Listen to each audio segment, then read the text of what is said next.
Bonjour à vous les chercheurs astucieux, bienvenue dans cette 22e vidéo de mon défi 30 jours. Donc pour ceux qui ne me connaissent pas, je suis Jeff Carlotti du blog Ma Carrière en Main. Je vous prie de m'excuser, je suis encore malade aujourd'hui, je suis un petit peu aphone.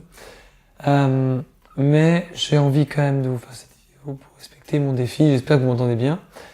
Et dans cette vidéo, nous allons aborder le thème des recommandations.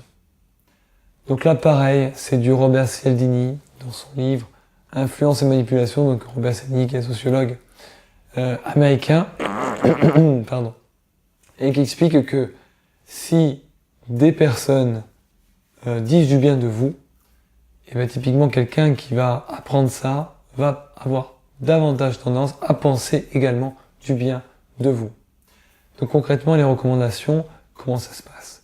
Que vous soyez en recherche d'emploi, que vous vouliez briguer une promotion en interne, c'est-à-dire vous êtes en poste, vous voulez évoluer en interne, ou alors vous êtes en poste, vous voulez évoluer en externe, tout ça, ça marche. Donc en quoi ça consiste? Vous avez premièrement des recommandations en mode lettre de recommandation. C'est-à-dire quelqu'un écrit une lettre dans laquelle il vante vos qualités.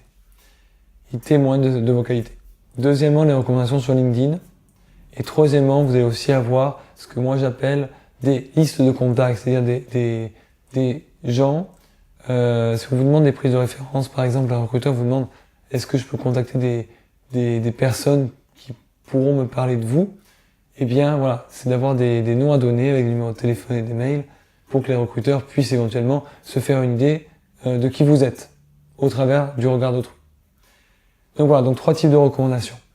Donc moi, ce que je vous invite à faire aujourd'hui, parce que moi je suis partisan d'entrer en action, j'ai galéré longtemps pour me mettre dans l'action, et c'est pour ça que je vais vous pousser à vous mettre dans l'action, les chercheurs astucieux. Mais petit pas par petit pas, aujourd'hui vous allez appeler quelqu'un que vous connaissez pour lui demander l'une de ces 3 choses. Donc il faut que ce soit bien évidemment une personne qui vous aime, qui soit bienveillante, et que vous respectez, qui est importante pour vous. Vous pouvez pas prendre n'importe qui, mais une personne que vous respectez et en échange qui vous aime, qui vous respecte. Vous n'allez pas en prendre, dès que vous avez identifié une personne, vous lui demandez soit de vous faire une recommandation sur LinkedIn, soit de vous faire une lettre de recommandation, soit vous lui demandez si elle accepte, si vous êtes dans un processus de recrutement, de parler de vous en bien. Donc généralement, dans un des cas, c'est soit les collègues, soit les anciens chefs de service, soit les clients, soit les fournisseurs, voilà, pour des idées. Pour LinkedIn, pareil. En général, essayez d'avoir quelqu'un qui a travaillé déjà avec vous pour l'aide de recommandation, aussi pareil. Alors, je vous le dis de suite, pas tout le monde ne saura faire des recommandations sur LinkedIn ou ne saura faire des lettres de recommandation. C'est pas grave.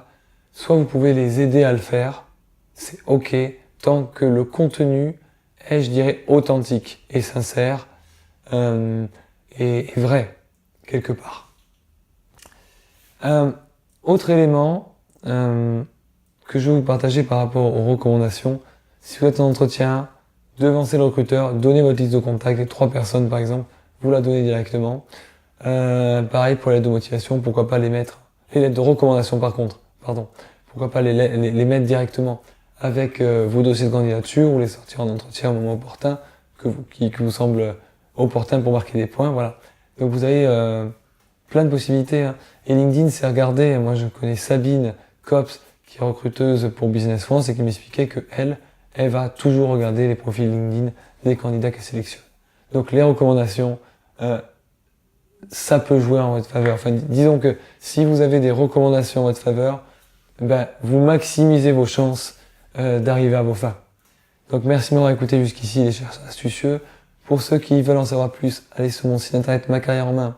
J'ai fait un article où j'ai plus en détail dans tout ce qui est recommandations. Pour les autres, si vous êtes nouveau, cliquez sur la vignette pour vous abonner à la chaîne YouTube et recevoir plein de vidéos.